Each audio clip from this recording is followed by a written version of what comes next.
الرحيم وإذ قال موسى لقومه يا قوم اذكروا نعمة الله عليكم إذ جعل فيكم أنبياء وجعلكم ملوكا وآتاكم ما لم يؤت أحدا من العالمين۔ اللہ تعالیٰ نے فرمایا اور یاد کرو جب موسیٰ نے اپنی قوم سے فرمایا اے میری قوم اللہ کا احسان اپنے اوپر یاد کرو جب اس نے تم میں سے انبیاء پیدا فرمایا اور تمہیں بادشاہ بنایا اور تمہیں وہ کچھ عطا فرمایا جو سارے جہان میں اللہ تعالیٰ نے کسی کو نہیں دیا۔ اور یاد کرو جب موسیٰ نے اپنی قوم سے فرمایا بنی اسرائیل میں انبیاء کرام تشریف لے کر آئے بنی اسرائیل کو، اچھا اس میں جو نعمتوں کا ذکر کیا جا رہا ہے نا کہ ایک تو اللہ تعالیٰ نے انبیاء کرام بنی اسرائیل کو عطا فرمائے اور پھر ان کو دوسرا حکومت عطا فرمائی۔ بنی اسرائیل آزاد ہوئے فرعونیوں کے ہاتھوں میں قید ہونے کے بعد ان کی غلامی اللہ تعالیٰ نے ان کو غلامی سے نجات عطا فرمائی۔ بنی اسرائیل کو جو نعمتیں ملیں وہ کسی اور قوم کو نہ ملیں، جیسے من و سلوا اترنا، دریا کا پھٹ جانا، پانی سے چشموں کا جاری ہو جانا وغیرہ۔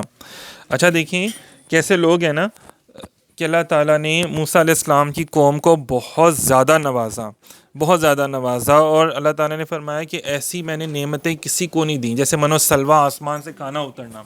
ان کے ناخن بھی بڑے نہیں ہوتے تھے، ان کے کپڑے ان کے میلے نہیں ہوتے تھے، ان کے صرف سر کے بال لمبے ہوتے تھے، باقی اور ان کو کوئی چیز کرنی نہیں پڑتی تھی۔ مطلب کتنے اللہ تعالیٰ نے ان کے لیے آسانیاں پیدا فرما دی تھیں، لیکن اس کے باوجود بھی وہ انتہائی قسم کے ہٹ درمی کے اوپر رہتے تھے اور اتنے عجیب و غریب قسم کے سوال کر کے اللہ کے نبی کو تنگ کرتے تھے۔ اور یہ وہ لوگ تھے کہ جنہوں نے کتنے انبیاء کرام کو شہید بھی کیا تھا، مطلب اتنی نعمتوں کے ملنے کے باوجود بھی ناشکراپن کرتے تھے۔ اور یہ ایسے ہی لوگ آ کے رسول اللہ صلی اللہ علیہ وسلم کو تنگ کیا کرتے تھے، ایسے فضول قسم کے سوال کرتے تھے کہ اے اللہ کے نبی آپ یہ معجزہ دکھا دیں، اے اللہ کے نبی یہ معجزہ دکھا دیں، اے اللہ کے نبی یہ معجزہ دکھا دیں۔ تو رسول اللہ تو نرم طبیعت کے تھے نا، تو اللہ تعالیٰ ان کو کہتا تھا بونگیا نہ مارو، سدھے ہو جاؤ، تم لوگ شرم کرو کچھ۔ تو مجھے نہیں، اللہ تعالیٰ ان کو لگتا تھا کہ نبی پاک صلی اللہ علیہ وسلم کو نہیں پتہ ہوگا کہ موسیٰ علیہ السلام کون ہے اور عیسیٰ علیہ السلام کون ہے، تو بنعوذ باللہ، لیکن اللہ نے اپنے نبی کو غیب کا علم عطا فرمایا، اللہ نے خود گفتگو فرمائی اور اللہ نے فرمایا کہ محبوب یہ آپ کے سامنے جھوٹ بولتے ہیں، بونگیاں مارتے ہیں، انہوں نے تو موسیٰ علیہ السلام کو بڑا تنگ کیا، ناک میں دم کر کے رکھا ہوا تھا، ان کو تو میں نے کتنے چھتر مارے ہیں، ان کے اوپر کتنے میں نے عذاب نازل کیے ہیں، ان کو شرم و حیا بالکل نہیں آتی ہے۔ یہ وہ لوگ گھٹیا قسم کے لوگ ہیں۔ اب یہ دیکھیں یہ آیات ہیں، یہ ساری اللہ تعالیٰ نے قرآن پاک میں بیان کی ہیں اور ہمیں بھی بتانے کا ذکر، اور آج کل کے منافقین کو بھی ہے کہ شرم کرو، کوئی حیا کرو۔ مطلب تم اتنے بڑے سید الانبیاء کا امتی اللہ نے تمہیں بنا دی ہے، جن کا امتی بننے کے لیے بڑے بڑے انبیاء دعائیں کرتے رہے ہیں اللہ تعالیٰ سے کہ اللہ تعالیٰ ہمیں ایسے جلیل القدر سید الانبیاء خاتم الانبیاء کا امتی بنا دے کہ جس کا امتی ایک نماز پڑھے گا تو اس کو اتنی ہزاروں نمازوں کا ثواب عطا فرما دے گا۔ تو مولا ہمیں بھی ایسے کرم فرما دے کہ جس کا امتی صرف نیکی کا سوچے گا، 10 سال بعد بھی کرے گا نا نیکی کا کام، تو اس کے 10 سال تک اس کے نامہ اعمال میں نیکی لکھتی چلتی جائے گی۔ تو دیکھیں اللہ تعالیٰ ہمیں بھی ایسے نبی کا امتی بنا دے۔ تو یہ دیکھیں یہ ساری چیزیں جو ہیں وہ ان آیات میں بیان کی گئی ہیں نا۔ پھر پیغمبروں کی تشریف آوری نعمت ہے اور موسیٰ علیہ السلام نے اپنی قوم کو اس کے ذکر کرنے کا حکم دیا۔ دیکھیں یہاں پہ کیا کہا جا رہا ہے، اور یاد کرو جب موسیٰ نے اپنی قوم سے فرمایا کہ انبیاء کرام کے پیدا ہونے کی بات کر رہے ہیں کون؟ موسیٰ علیہ السلام۔ تو اگر موسیٰ علیہ السلام نبی کے پیدا ہونے کی بات کریں اور یہ کہیں کہ انبیاء کے پیدا ہونے کی خوشی مناؤ، تو وہ اپنی قوم کو کہیں کہ یہ جائز ہے۔ موسیٰ علیہ السلام اللہ کے پیغمبر کمل کو جائز قرار دے رہے ہیں، اللہ تعالیٰ اسے قرآن پاک میں بیان کر رہا ہے۔ اور آج کے لوگ ہمیں کیا کہتے ہیں؟ میلاد کیوں مناندے ہو تسی، اللہ بھلا نے پیسے کیوں ختم کر دے تسی؟ یہ جو ابھی ماشاءاللہ سے ہم نے حضور کا ذکر کر رہے ہیں، میلاد کر رہے ہیں، تو یہ لوگ کیا کہتے ہیں ہمیں کہ میلاد نہ منایا کرو، اور اللہ کے نبی کیا کہتے ہیں؟ منایا کرو۔ کیوں نہیں مناتے؟ تم لوگ ناشکرے ہو۔ اللہ کے نبی کہتے ہیں کہ شکر تو ادا کرو، تم اتنی نعمتیں اللہ نے دی ہیں تو تم اتنا نہ شکر پن ہو کہ اس کا ذکر ہی نہیں کرتے۔ تو اپنے انبیاء کا ذکر کیا کرو۔ معلوم ہوا اس آیت سے کہ انبیاء کا ذکر کرنا، ان کی آنے کی تذکرے کرنا، اولیاء کا ذکر کرنا آپ کے گھروں میں خیر و برکت پیدا کرتا ہے، آپ کے گھروں سے بیماریاں دور ہوتی ہیں، آپ کے گھروں میں اللہ تعالیٰ خوشحالیاں عطا فرما دیتے ہیں۔ دیکھیے نا اللہ تعالیٰ اس بات کو کیسے بیان کرتے ہیں، لقد من اللہ علی المؤمنین اذ بعث فیہم رسولا، سورہ آل عمران، بے شک اللہ نے مومنوں پر احسان فرمایا جب ان میں عظیم رسول مبعوث فرما دیا، لہٰذا اسے یاد کرنے کا حکم اللہ تعالیٰ نے عطا فرما دیا۔ دیکھیں کتنی بڑی بات ہے، یہ اللہ تعالیٰ کے احسان ہے ہمارے اوپر۔ عام دنیاوی طور پہ کوئی ہمیں احسان کرے تو ہم جناب صاحب اس کے آگے آنکھیں بچھا رہے ہوتے ہیں، تب تو نہیں کوئی کہتا وہ تم اس کی آنکھیں کیوں بچھا رہے ہو اس کے آگے۔ کوئی احسان کیا بھائی اس نے میرے اوپر، اس نے مشکل میں میری مدد کی ہے، اور اللہ تعالیٰ کہتا ہے کہ میں نے تم پہ بہت بڑا احسان کیا، چھوٹا بھی نہیں بہت بڑا احسان کیا۔ کیا کہ میں نے تمہیں اپنا نبی دے دیا، اپنا محبوب نبی دے دیا۔ تمہاری تو حرکتیں ایسی نہیں تھیں، تم لوگوں نے تو کتنا انبیاء کرام کو تنگ کیا، کتنا جھوٹ بولے تم لوگوں نے، کتنے ان کے طرح طرح کے فضول قسم کے سوال کر کے کیے انہیں، اور کتنے انبیاء کرام کو شہید کیا، نقصان پہنچایا، لیکن دیکھو میں نے تمہارے اوپر پھر بھی احسان کیا، پھر بھی میں نے تمہیں اپنا محبوب عطا فرما دیا۔ قدر کر لو اس کی، اب قدر کرو۔ تو قدر کرنے والے ہی قدر جانتے ہیں نا، ہر کوئی تو نہیں نا جانتا نا۔ پھر آگے چلتے ہیں، یہ فرمایا یا قوم ادخلوا الارض المقدسة التي كتب اللہ لکم ولا ترتدوا على ادبارکم فتنقلبوا خاسرین۔ موسیٰ علیہ السلام نے فرمایا اے میری قوم، اس پاک سرزمین میں داخل ہو جاؤ جو اللہ نے تمہارے لیے لکھ دی ہے، اور اپنی پیٹھ پیچھے نہ پھرو کہ تم نقصان اٹھاتے ہوئے پلٹو گے۔ کیا کہتے ہیں، موسیٰ علیہ السلام نے اپنی قوم کو اللہ تعالیٰ کی نعمتیں یاد دلانے کے بعد ان کو اپنے دشمنوں پر جہاد کے لیے نکلنے کا حکم دیا، اور فرمایا کہ اے قوم مقدس سرزمین میں داخل ہو جاؤ۔ مقدس سرزمین کون تھی؟ فلسطین تھی نا۔ اس زمین کو مقدس اس لیے کہا گیا کہ وہ انبیاء کرام کی مسکن رہائش گاہ تھی۔ اس سے معلوم ہوا کہ انبیاء کرام کی سکونت سے زمینوں کو بھی شرف حاصل ہوتا ہے۔ انبیاء کرام کی سکونت سے زمینوں کو شرف عطا اللہ تعالیٰ کر دیتا ہے، اور دوسروں کے لیے باعث برکت ہوتی ہے۔ کتنی بڑی بات ہے۔ انبیاء حضرت ابراہیم علیہ السلام کوہ لبنان پہ چڑھے تو آپ سے کہا گیا دیکھیے جہاں تک آپ کی نظر پہنچے وہ جگہ اللہ تعالیٰ مقدس بنا دے گا۔ کتنی بڑی بات ہے، نبی کی نظر جہاں تک پہنچ رہی ہے اللہ تعالیٰ فرماتے ہیں وہ جگہ مقدس ہے، اور آپ کی اولاد کی میراث ہے یہ سرزمین طور اور اس کے گرد۔ اچھا ایک بڑی بات ہے کہ فلسطین، ہم لوگ کہتے ہیں قبلہ اول کون سا ہے؟ بیت المقدس کو کہتے ہیں نا ہم لوگ، سارا مشہور تو یہی ہے نا، لیکن یہاں پہ اللہ تعالیٰ کیا فرما رہے ہیں، یہ دیکھیں اللہ تعالیٰ فرماتے ہیں قبلہ اول بیت المقدس نہیں ہے، مسجد اقصیٰ نہیں ہے۔ اللہ تعالیٰ کہتے ہیں آیت نمبر 96 سورہ آل عمران، اللہ فرماتے ہیں ان اول بیت وضع للناس للذی ببکۃ مبارک و ھدی للعالمین، بے شک سب سے پہلا گھر جو لوگوں کی عبادت کے لیے بنایا گیا ہے جو مکہ میں ہے، جو برکت والا ہے اور سارے جہان والوں کے لیے ہدایت ہے۔ مطلب اللہ کہتا ہے کہ میں نے جو پہلا گھر بنایا وہ مکہ ہے، اور ہمارے یہاں پہ کس نے مشہور کر دیا کہ قبلہ اول کون سا ہے؟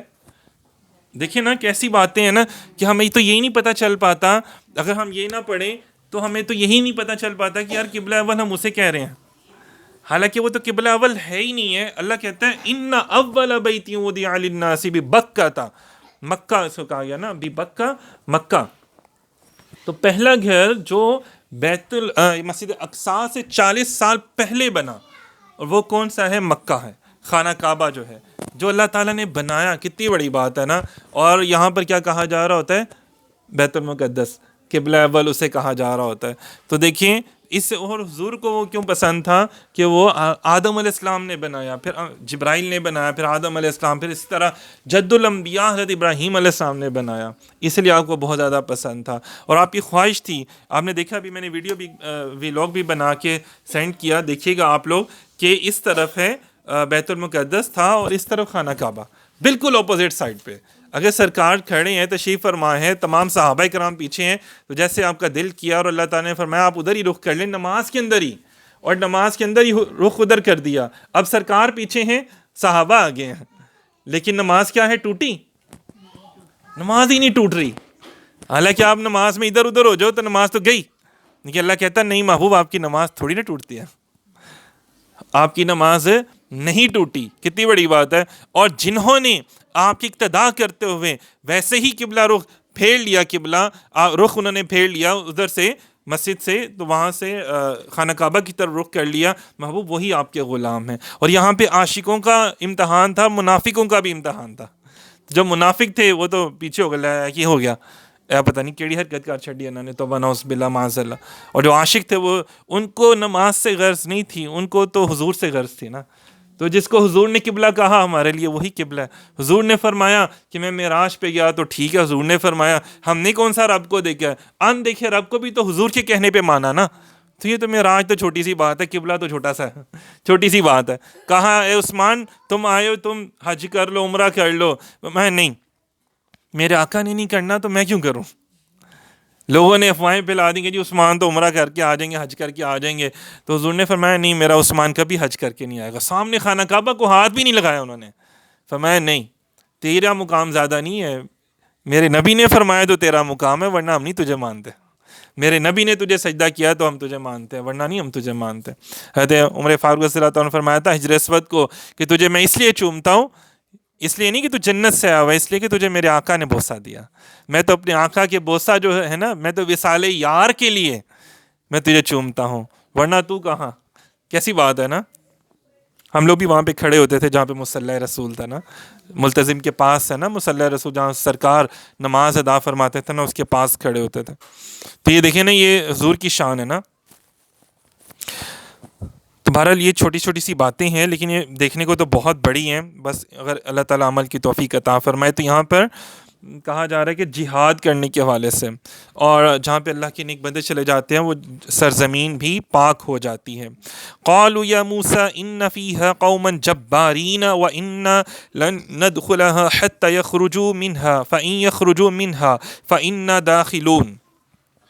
قوم نے کہا اے موسیٰ اس سرزمین میں تو بڑے زبردست لوگ ہیں اور ہم اس میں ہرگز داخل نہ ہوں گے جب تک وہ وہاں سے نکل نہ جائیں، تو اگر وہ وہاں سے نکل جائیں تو ہم شہر میں داخل ہوں گے۔ مطلب کہ موسیٰ علیہ السلام کے وہ ساتھی تھے، لیکن انہوں نے کہا جناب وہ تو لوگ ہی بڑے طاقتور ہیں تو ہم ان سے نہیں لڑ سکتے۔ یار وہ تو لوگ بڑی سپر پاور ہیں تو ہم ان سے نہیں لڑ سکتے، ان لوگوں کے پاس تو بڑے میزائل ہیں، بڑے ہتھیار ہیں، بڑے ٹینک ہیں، ہم ان سے نہیں لڑ سکتے۔ کسی نے بڑا پیارا جملہ لکھا آج کل کے دور کے لحاظ سے، انہوں نے کہا جی 57 اسلامی ممالک ہیں، سارے غلام ہیں سوائے ایک کے، فلسطین کے۔ صرف فلسطین کے لوگ غلام نہیں ہیں، ہم سارے غلام ہیں، ہم سارے بکے ہوئے ہیں، ہم سارے بکاؤ مال ہیں۔ KFC کوئی بھی نہیں چھوڑ رہا، میکڈونلڈ کوئی نہیں چھوڑ رہا، کوکو کولا پینا کوئی نہیں چھوڑ رہا، ان کی چیزیں استعمال کرنا کوئی نہیں چھوڑ رہا۔ اور پھر کیا ہے، حج بھی کر رہے ہیں، عمرہ بھی کر رہے ہیں۔ ہم لوگ سے زیادہ پرہیزگار کوئی نہیں ہے، ہم لوگ جتنی تسبیحاں پڑھتے ہیں، اتنی نمازیں پڑھتے ہیں، یقین کریں ساری منہ پہ مار دی جاتی ہیں۔ مطلب یہ وہ لوگ ہیں جنہوں نے نبی نے کہا کہ چلو جہاد کے لیے، انہوں نے کہا جی اسی نہیں جانا۔ تو یہ دیکھیں یہ نافرمان قسم کے لوگ تھے نا۔ تو جیسے نبی پاک صلی اللہ علیہ وسلم جب گئے غزوہ احد میں، تو عبداللہ بن ابی جو رئیس المنافقین تھا، اس کے ساتھ 300 لوگ تھے، تو ان کو لے گیا واپس۔ نہیں جی نہیں، آگے سے تو تعداد ہی بہت زیادہ، ہم کیوں لڑیں جا کے، آپ لڑیں جا کے، توبہ نعوذ باللہ۔ تو ایسا بھی وقت آیا جنگوں میں کہ کہیں پہ نبی پاک صلی اللہ علیہ وسلم خود ہی تشریف لے گئے، اکیلے تشریف لے گئے۔ اب کیسا جگرا ہوگا کہ سامنے 10,000 لوگ کھڑے ہیں اور لڑنے کے لیے صرف ایک ہستی جا رہے ہیں، خود محمد عربی صلی اللہ علیہ وسلم، محمد رسول اللہ صلی اللہ علیہ وسلم۔ پتہ چل رہا ہے کہ یار آگے سے ہزاروں لوگ ہیں، پھر پیچھے سے تمام صحابہ کرام تشریف لائے، سارے پھر حضور کے ساتھ گئے کہ بس آج کے بعد شہادت اور کچھ نہیں، حضور کے نام پر کٹ مرنا ہے۔ تو یہ وہ لوگ تھے نا، ایسے سے وقت بھی آئے تو حضور پیچھے نہیں ہٹے۔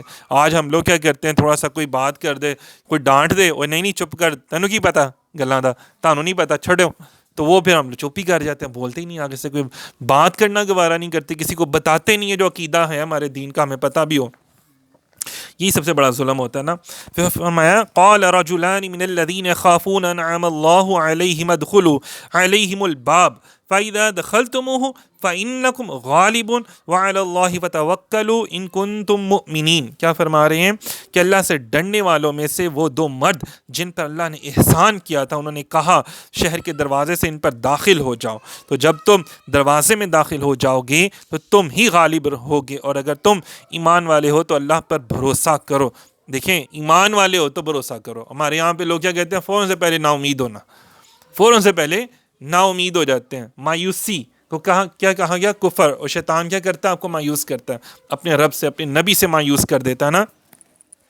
تم نے اتنا کر لیا تو پھر کیا ہوا؟ تو یہاں پہ دیکھیں مایوس کر دیا. لیکن یہاں پہ جو 2 صحابی رسول تھے حضرت موسیٰ علیہ السلام کے، وہ آگے ہوئے اور نبی کے ساتھ گئے. جیسے یہاں پہ کون جاتا تھا آگے؟ حضرت ابوبکر صدیق رضی اللہ تعالیٰ عنہ جاتے تھے. حضرت عمر فاروق رضی اللہ عنہ تلوار پکڑ کے، کوئی ہے جو اپنی بیویوں کو بیوہ کروانا چاہتا ہے؟ مولا علی شیر خدا خالد بن ولید رضی اللہ تعالیٰ عنہ جیسے لوگ، یہ لوگ آگے ہوتے تھے اور ہمت سے آگے حضور کی بارگاہ. اور اپنے اوپر حضرت ام عمارہ رضی اللہ تعالیٰ نے کتنے زخم کھائے اپنے اوپر.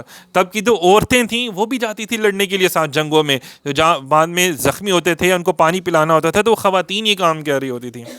آج تو خیر مطلب اتنے نازک ہو گئے، ہم تو جہاد کا نام سننا بھی پسند نہیں کرتے، ایسی کتاب اپنے گھر میں نہیں رکھنا پسند کرتے ڈر کے مارے. اور تب مسلمان عورتوں کا ایمان کی طاقت کیا ہوگی. ابھی آپ دیکھیے نا، جب ہم گئے ہیں مکہ میں اور مدینہ میں، تو مدینہ میں رسول اللہ صلی اللہ علیہ وسلم مسجد نبوی سے مسجد قباء تک جاتے تھے، 4 کلومیٹر چلنا، پھر 4 کلومیٹر واپس پیدل آنا، تو کتنا بن جاتا ہے؟ 8 کلومیٹر. ماشاءاللہ بجی چلی ہیں کتنا چل کے گئے ہیں. اللہ تعالیٰ کیا کہتے ہیں؟ مجھے ایکٹیو مسلمان چاہیے، مجھے سست اور کاہل لوگ نہیں چاہیے. تو یہ دیکھیں کتنی بڑی بات ہے. تو ماشاءاللہ سیما آنٹی کا بھی دیکھ لیں کہ انہوں نے وہاں پر بھی ماشاءاللہ خود طواف کر رہی ہیں، خود جا رہے ہیں. تو مطلب وہاں پہ جا کے ویسی ہمت آ جاتی ہے جب حضور آپ کے سامنے ہو. تو جو اہل خیرت ہیں وہ دیر و حرم ڈھونڈ رہے ہوتے ہیں، لیکن جو عاشق ہوتے ہیں نا وہ بس حضور کو دیکھ رہے ہوتے ہیں، وہ حضور کے نقش پا دیکھ رہے ہوتے ہیں. تو جب حضور کے نقش پا پہ جن کی نگاہ کرم، جن کی نگاہ ہوتی ہے نا، پھر طاقت ان کے اندر خود ہی آ جاتی ہے. وہ نور کی طاقت ہوتی ہے. وہ پھر ان کو کسی ویل چیئر کی، کسی اور چیزوں کی ضرورت ہی نہیں پڑتی ہے. وہ پھر وہ خود ہی اللہ کے گھر کا دیوانہ وار جو ہے نا وہ طواف کر رہے ہوتے ہیں. اذان سماعت فرما لیں.